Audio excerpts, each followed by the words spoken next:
सदन में किसान आंदोलन की भरपूर चर्चा हुई है। ज्यादा से ज्यादा समय जो बातें बताई गई वो आंदोलन के संबंध में बताई गई। किस बात को लेकर के आंदोलन है उस पर सब मौन रहे। आंदोलन कैसा है, आंदोलन के साथ क्या हो रहा है, ये सारी बातें बहुत बताई गई, उसका भी महत्व है। लेकिन जो मूलभूत बात है, अच्छा होता कि उसकी विस्तार से चर्चा होती। वैसे हमारे माननीय कृषि मंत्री जी ने बहुत ही अच्छे ढंग से कुछ सवाल भी पूछे हैं।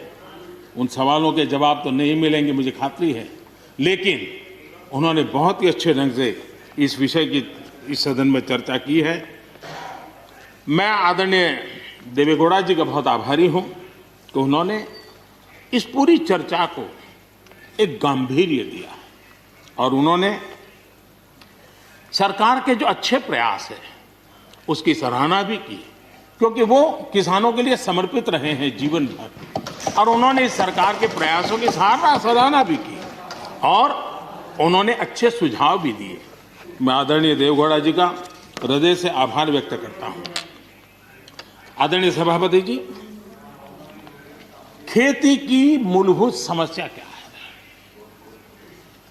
उसकी जड़ें कहां है, मैं आज पूर्व प्रधानमंत्री चौधरी चरण सिंह जी ने जो विस्तार से वो बताया था उसी का जिक्र करना चाहता हूं। बहुत लोग हैं जो चौधरी साहब की विरासत संभालने का गर्व करते हैं, वो जरूर इस बात को समझने का शायद प्रयास करेंगे। वो अक्सर 1970-71 जो एग्रीकल्चर सेंसस हुआ था उसका जिक्र उनकी भाषण में हमेशा आता था और उल्लेख करते थे।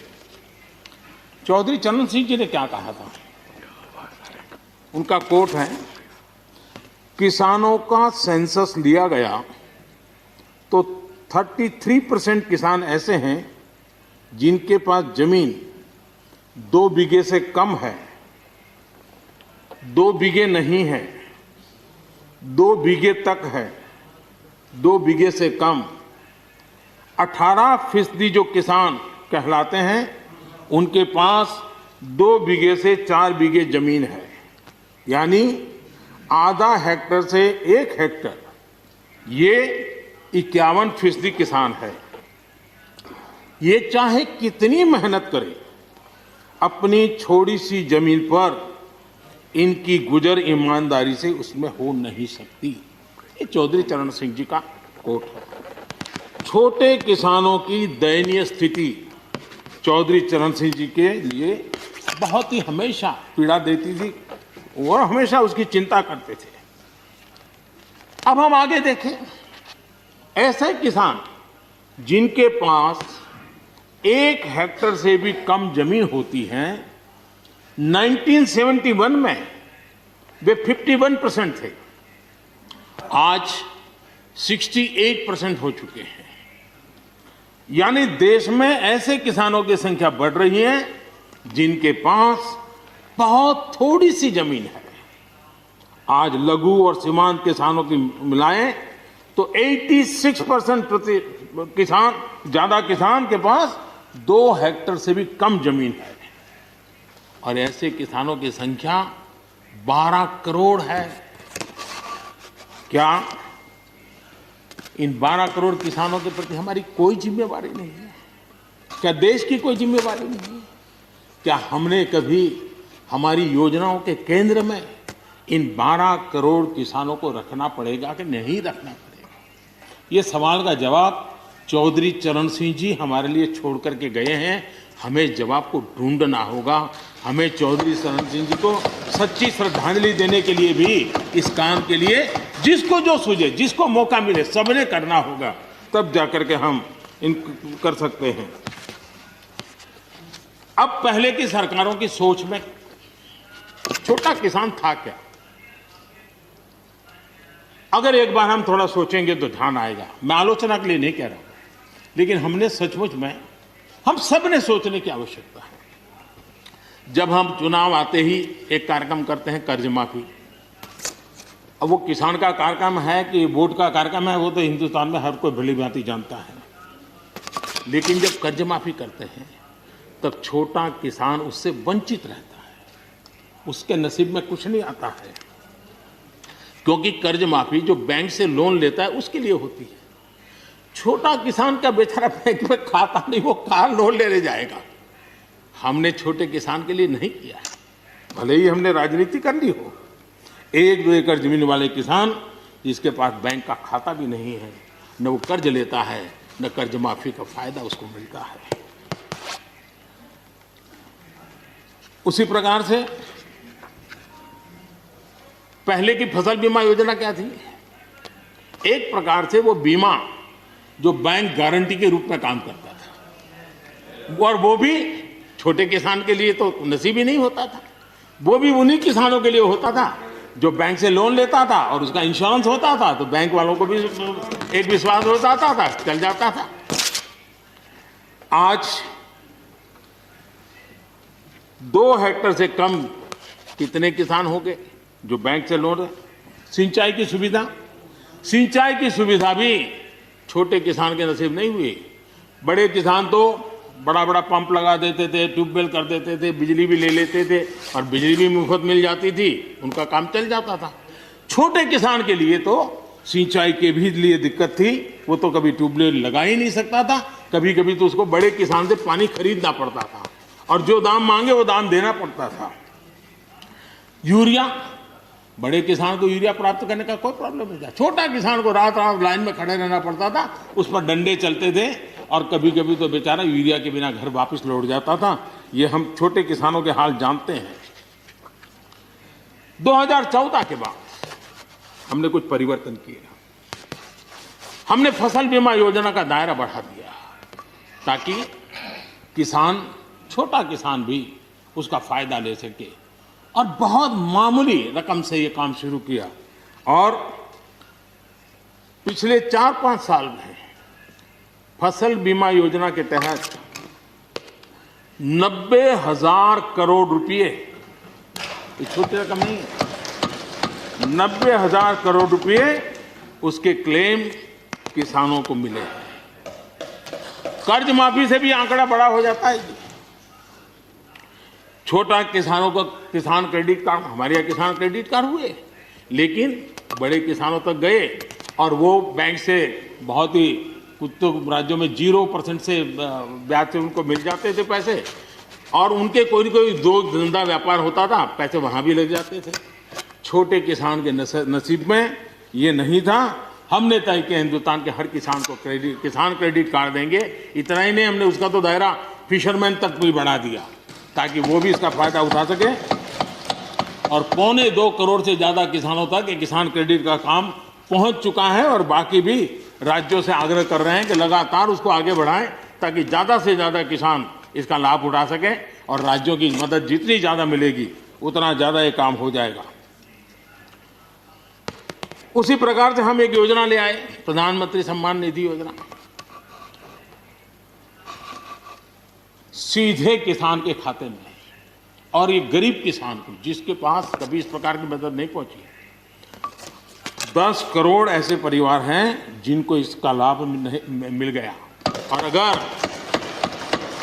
बंगाल में राजनीति आड़े न आती तो बंगाल के किसान भी अगर जुड़ गए होते तो ये आंकड़ा उससे भी ज्यादा होता। और अब तक 1,15,000 करोड़ रुपया इन किसानों के खाते में गया। ये गरीब छोटे किसान, उनके पास गया है। हमारी सब योजनाओं के केंद्र बिंदु में सॉइल हेल्थ कार्ड, हमने 100% सॉइल हेल्थ कार्ड की बात कही ताकि हमारे छोटे किसान को भी उसकी जमीन कैसी है, कौन सी उपज के लिए योग्य होगा, हमने 100% सॉइल हेल्थ कार्ड के लिए काम किया। उसी प्रकार से हमने यूरिया का निम्न 100% किया। 100% के पीछे इरादा हमारा यही था कि गरीब से गरीब किसान तक भी यूरिया पहुंचने में रुकावट ना हो, यूरिया डाइवर्ट होता है बंद हो, और उसमें हम सफल भी हुए। छोटे और सीमांत किसानों के लिए हमने पहली बार पेंशन की सुविधा की योजना लेकर के आए, और मैं देख रहा हूं कि धीरे धीरे हमारे छोटे किसान भी आ रहे हैं। उसी प्रकार से प्रधानमंत्री ग्राम सड़क योजना ये सिर्फ एक रोड नहीं है, ये किसानों की गांव की जिंदगी को बदलने का एक बहुत बड़ा यश रेखा होती है और इसलिए हमने उस पर भी बल दिया। पहली बार हमने किसान रेल की कल्पना की। छोटा किसान का माल बिकता नहीं था, आज किसान रेल के कारण गांव का किसान रेलवे के माध्यम से मुंबई के बाजार तक अपना माल बेचने लगा, फल सब्जी बेचने लगा है, उसका लाभ ले रहा है, छोटे किसान को फायदा हो रहा है। किसान उड़ान के द्वारा हवाई जहाज से अब जैसे हमारे नॉर्थ ईस्ट इतनी बढ़िया चीजें, लेकिन ट्रांसपोर्टेशन सिस्टम के अभाव में वहां का किसान हमारा बेनिफिट नहीं ले पाता था, आज उसको किसान उड़ान योजना का लाभ मिल रहा है। छोटे किसानों की परेशानियों से हर कोई परिचित है। समय समय पर उनके सशक्तिकरण की मांग भी उठी है। हमारे आदरणीय शरद पवार जी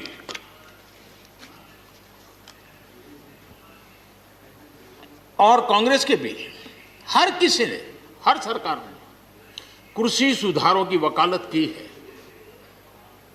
कोई पीछे नहीं है, क्योंकि हर एक को लगता है कर पाए नहीं कर पाए अलग बात है, लेकिन ये होना चाहिए, ये बात हर एक की निकली हुई है और आज नहीं, जब भी जो जहां थे सबने की हुई है।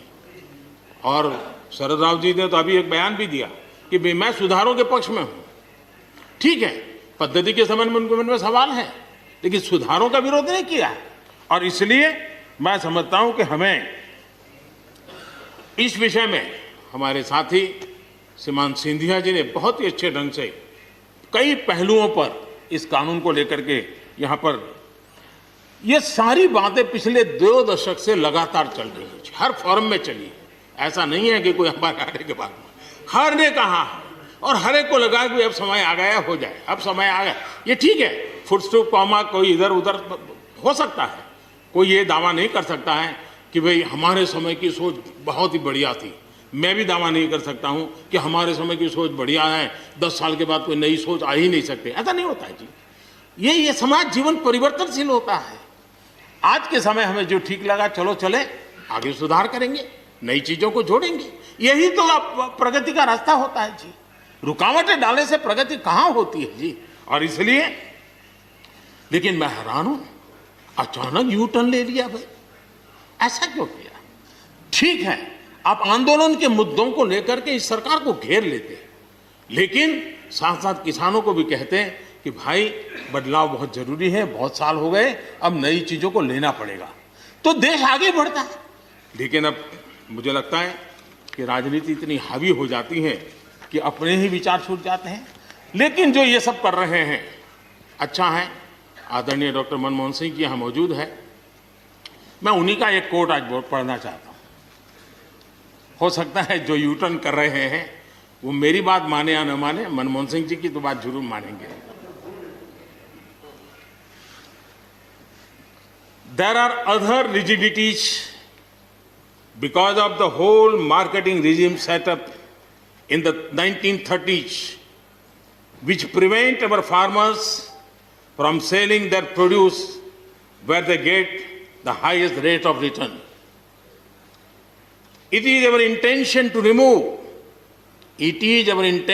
remove all those handicaps which come in the way of India realizing its vast potential as one large common market. ये आदरणीय मनमोहन सिंह जी का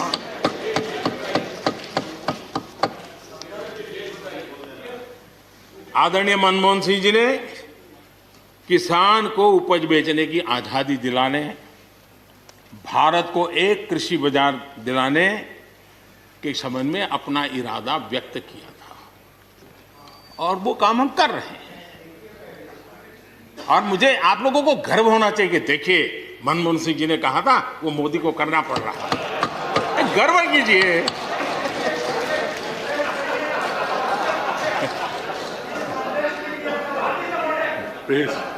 प्लीज। और मजा ये है कि जो लोग पॉलिटिकल बयानबाजी करते हैं उछल उछल करके, उनके राज्यों में भी जब उनको मौका मिला है, इसी में से आधा अधूरा कुछ न कुछ किया ही किया है। हर किसी ने, यहाँ जो विरोध में दल है उनकी भी जहाँ सरकारें हैं वहाँ आधा अधूरा कुछ न कुछ तो किया ही है, क्योंकि उनको भी मालूम है रास्ते का रास्ता तो यही है। और मैंने देखा इस चर्चा में लॉ का जो स्पिरिट है उस पर किसी की चर्चा नहीं हुई है। शिकायत दिया गया तरीका ठीक नहीं था, जल्दी कर दिया, इसको नहीं पूछा, ये रहता है। वो तो परिवार में शादी होती है तो भी फूफी नाराज होकर के कहती है मुझे कहाँ बुलाया। वो तो रहता है, इतना बड़ा बड़ा परिवार है तो रहता ही है।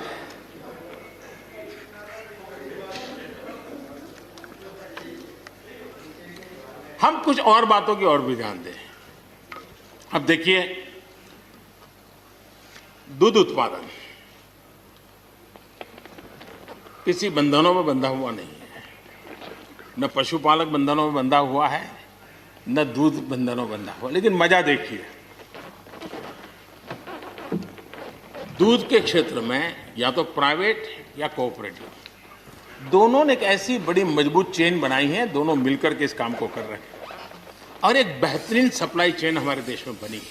इसको हमने जो अच्छा है उसको, और ये मेरे काल में नहीं बना है, आप भी इसका गर्व कर सकते हैं, मेरे काल से पहले बना हुआ है, हमें गर्व करना चाहिए। फल सब्जी से जुड़े व्यवसाय में ज्यादातर बाजारों का सीधा संपर्क रहता है, बाजारों की दखल हट गई है, इसका लाभ मिल रहा है। क्या डेयरी वाले, फल सब्जी खरीदने वाले उद्यमी, पशुपालकों की किसान, क्या जमीन पर कब्जा हो जाता है उनका? पशुपालन पर, पशु पे कब्जा हो जाता है? नहीं होता, दूध बिकता है, पशु नहीं बिकता है जी। हमारे देश में डेयरी उद्योग का योगदान कृषि अर्थव्यवस्था के कुल मूल्य में 28% से भी ज्यादा है।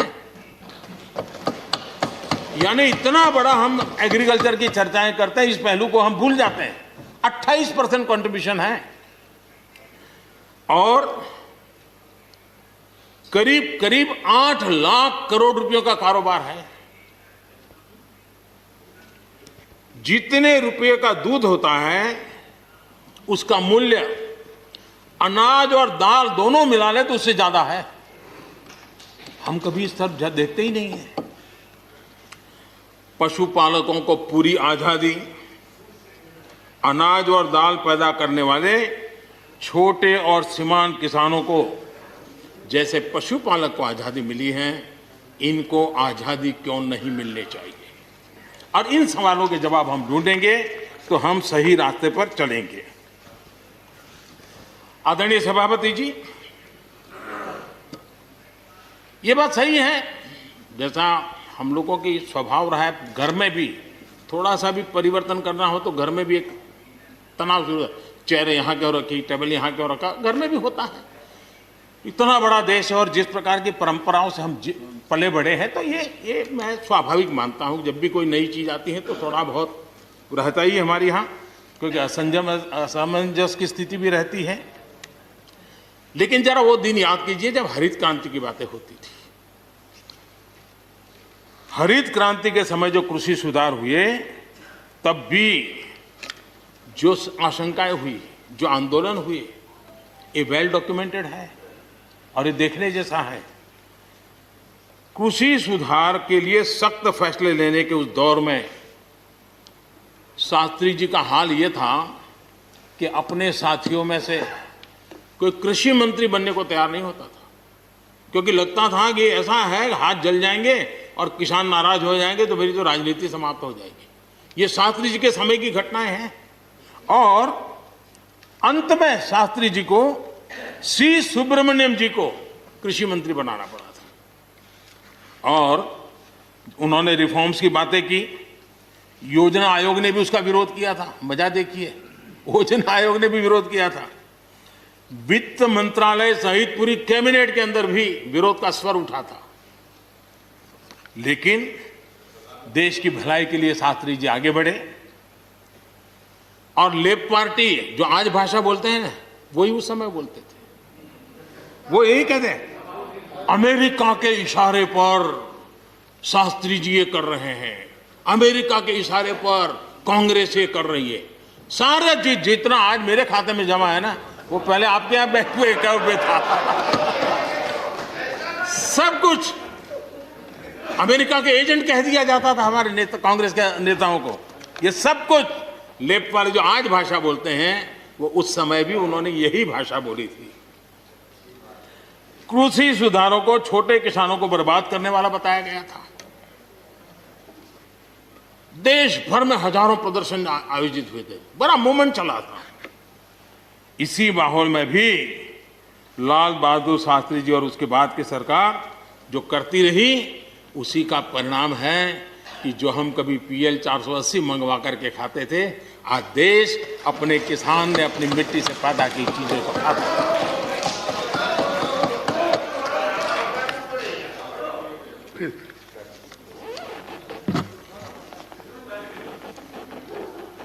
रिकॉर्ड उत्पादन के बावजूद भी हमारे कृषि क्षेत्र में समस्याएं हैं। कोई ये तो मना नहीं कर सकता है समस्याएं नहीं है, लेकिन समस्याओं का समाधान हम सबको मिलकर के करना होगा। और मैं मानता हूं कि अब समय ज्यादा इंतजार नहीं करेगा। हमारे राम गोपाल जी ने बहुत ही अच्छी बात कही कि उन्होंने कहा कि कोरोना लॉकडाउन में भी हमारे किसानों ने रिकॉर्ड उत्पादन किया। सरकार ने भी बीज, खाद, सारी चीजें कोरोना काल में भी पहुंचाने में कोई कमी नहीं होने दी, कोई संकट नहीं आने दिया, और उसका सामूहिक परिणाम मिला कि देश के पास यह भंडार भरा रहा। उपज की रिकॉर्ड खरीदी भी इस कोरोना काल में ही हुई। तो मैं समझता हूं कि हमने नए नए उपाय खोज करके आगे बढ़ना होगा। और जैसा मैंने कहा, कोई भी हम कई कानून है, हर कानून में 2 साल 5 साल के बाद, कभी 2 महीने 2-3 महीने के बाद सुधार करते ही करते हैं। हम कोई स्टैटिक अवस्था में जीने वाले लोग थोड़े हैं जी। जब अच्छे सुझाव आते हैं तो अच्छे सुधार भी आते हैं, और सरकार भी अच्छे सुझावों को, और सिर्फ हमारी नहीं, हर सरकार ने अच्छे सुझावों को स्वीकार किया। यही तो लोकतंत्र की परंपरा है। और इसलिए अच्छा करने के लिए अच्छे सुझावों के साथ, अच्छे सुधारों की तैयारी के साथ हम सबको आगे बढ़ना चाहिए। मैं आप सबको निमंत्रण देता हूं, आइए हम देश को आगे ले जाने के लिए, कृषि क्षेत्र की समस्याओं का समाधान करने के लिए आंदोलनकारियों को समझाते हुए हमने देश को आगे ले जाना होगा। हो सकता है कि शायद आज नहीं तो कल जो भी यहाँ होगा, किसी न किसी को ये काम करना ही पड़ेगा। आज मैंने किया है, गालियाँ मेरे खाते में जाने दो, लेकिन इस अच्छा करने में आप जुड़ जाओ। बुरा हो मेरे खाते में, अच्छा हो आपके खाते में, आओ मिलकर के चले।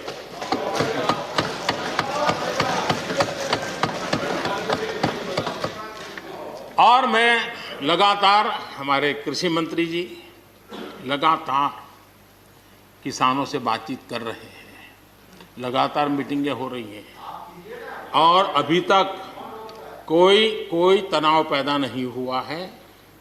एक दूसरे की बात को समझने का, समझाने का प्रयास चल रहा है। और हम लगातार आंदोलन से जुड़े लोगों से प्रार्थना करते हैं कि आप आंदोलन करना आपका हक है, लेकिन इस प्रकार से बुजुर्ग लोग वहाँ बैठे, ये ठीक नहीं है। आप उनको सबको ले जाइए, आप आंदोलन को खत्म कीजिए। आगे बढ़ने के लिए मिल बैठ करके चर्चा करेंगे, रास्ता खुले है। ये सब हमने कहा है। मैं आज भी इस सदन से माध्यम से भी निमंत्रण देता हूं। आदरणीय सभापति जी, ये बात निश्चित है, हमारी खेती को खुशहाल बनाने के लिए फैसले लेने का ये समय है। इस समय को हमने गंवा नहीं देना चाहिए। हमें आगे बढ़ना चाहिए, देश को पीछे नहीं ले जाना चाहिए।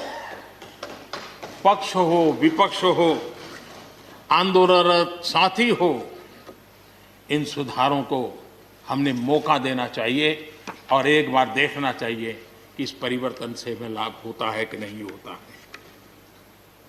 कोई कमी हो तो उसको ठीक करेंगे, और कहीं ढिलाई है तो उसको कसेंगे। ऐसा तो है नहीं कि सब दरवाजे बंद कर दिए बस। और इसलिए मैं कहता हूं, मैं विश्वास दिलाता हूं कि मंडियां अधिक आधुनिक बने, अधिक प्रतिस्पर्धी होगी। इस बार बजट में भी उसके लिए हमने प्रावधान किया है। इतना ही नहीं, एमएसपी है, एमएसपी था, एमएसपी रहेगा। ये सदन की पवित्रता समझे हम। जिन 80 करोड़ से अधिक लोगों को सस्ते में राशन दिया जाता है, वो भी कंटिन्यू रहेगा। इसलिए मेहरबानी करके भ्रम फैलाने के काम में हम न जुड़े, क्योंकि हमको देश ने एक विशिष्ट जिम्मेवारी दी है। किसानों की आय बढ़ाने के जो दूसरे उपाय हैं, उन पर भी हमें बल देने की जरूरत है। आबादी बढ़ रही है, परिवार के अंदर सदस्यों की संख्या बढ़ रही है, जमीन के टुकड़े छोटे होते जा रहे हैं। ऐसी स्थिति में हमें कुछ न कुछ ऐसा करना ही होगा ताकि किसानी पर बोझ कम हो और हमारे किसान के परिवार के लोग भी रोजी रोटी कमाने के लिए, उनके लिए हम और अवसर उपलब्ध करा सकें। इनकी तकलीफों को दूर करने के लिए हमने काम करना होगा। और मैं मानता हूं कि हम अगर देर कर देंगे, हम अगर अपने ही राजनीतिक समीकरणों में फंसे रहेंगे, तो हम किसानों को अंधकार की तरफ धकेल देंगे। कृपा करके हमें किसानों के उज्जवल भविष्य के लिए इससे बचना चाहिए। मैं सबसे प्रार्थना करता हूं, हमें इस बात की चिंता करनी होगी।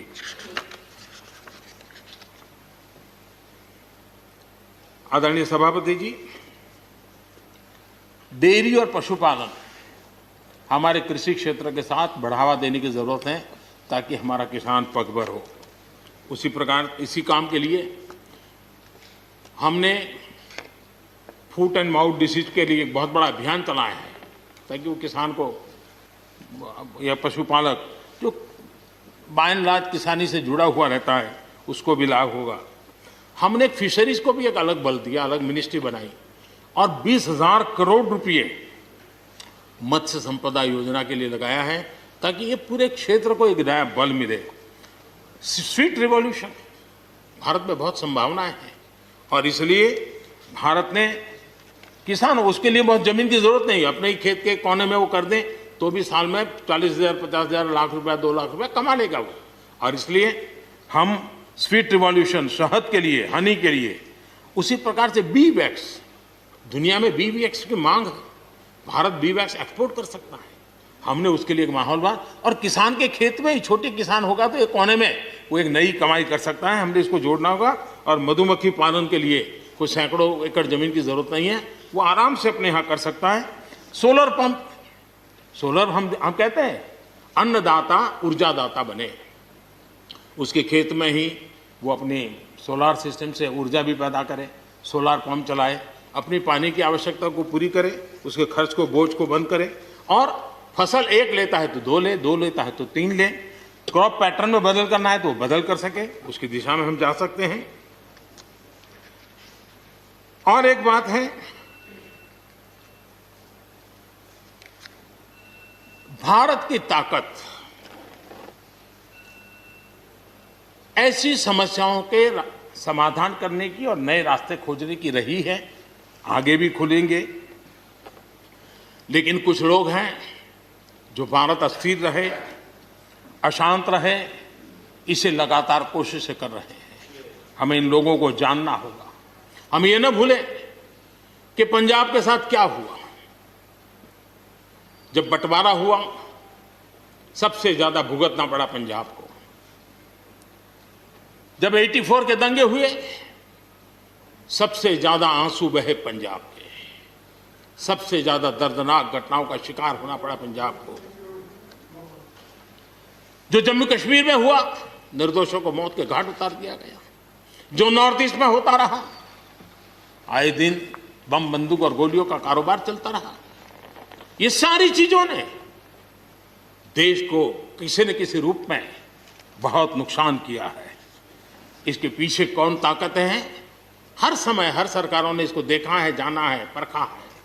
और इसलिए हमें उस जज्बे से इन सारी समस्याओं के समाधान के लिए हम तेजी से आगे बढ़े। और हम ये न भूलें कि कुछ लोग हमारे, खास करके पंजाब के, खास करके सिख भाइयों के दिमाग में गलत चीजें भरने में लगे हैं।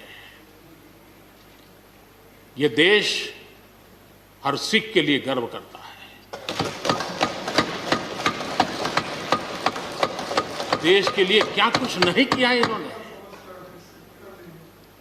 उनका जितना हम आदर करें उतना कम है।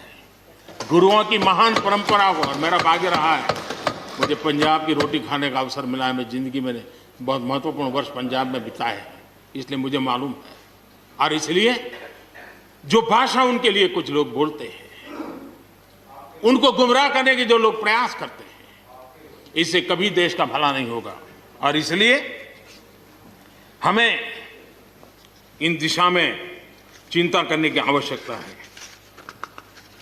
आदरणीय सभापति महोदय, हम लोग कुछ शब्दों से बड़े परिचित हैं। श्रमजीवी, बुद्धिजीवी, ये सारे शब्दों से परिचित हैं। लेकिन मैं देख रहा हूं कि पिछले कुछ समय से इस देश में एक नई जमात पैदा हुई है, एक नई बिरादरी सामने आई है, और वो है आंदोलनजीवी। ये जमात आप देखोगे, वकीलों का आंदोलन है वो न वहां नजर आएंगे, स्टूडेंट का आंदोलन है वो वहां नजर आएंगे, मजदूर का आंदोलन है वो वहां नजर आएंगे, कभी पर्दे के पीछे कभी पर्दे के आगे। एक पूरी टोली है जी जो आंदोलनजीवी है। वो आंदोलन के बिना जी नहीं सकते हैं और आंदोलन से जीने के लिए रास्ते खोजते रहते हैं। हमें ऐसे लोगों को पहचानना होगा कि वो जो सब जगह पे पहुंच करके और बड़ा आइडियोलॉजिकल स्टैंड दे देते हैं, गुमराह कर देते हैं, नए नए तरीके बता देते हैं। देश आंदोलनजीवी लोगों से बचे, इसके लिए हम सबको, और ये उनकी ताकत है। उनका क्या है, खुद खड़ा नहीं कर सकते चीजें, किसी की चल रही तो जाके बैठ जाते हैं। वो अपना जो जितने दिन चले चल जाता है उनका। ऐसे लोगों को पहचानने की बहुत आवश्यकता है। ये सारे आंदोलनजीवी परजीवी होते हैं।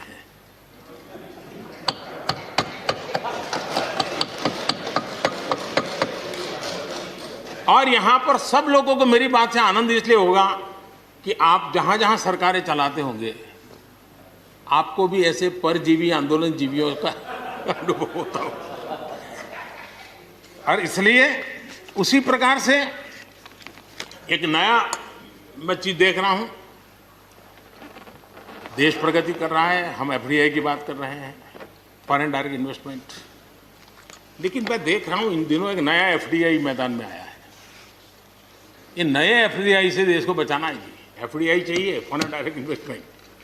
लेकिन ये जो नया एफडीआई नजर का आ रहा है, ये नए एफडीआई से जरूर बचना होगा। और ये नया एफडीआई है foreign destructive ideology, foreign destructive ideology. और इसलिए इस एफडीआई से देश को बचाने के लिए हमने और जागरूक रहने की जरूरत है। आदरणीय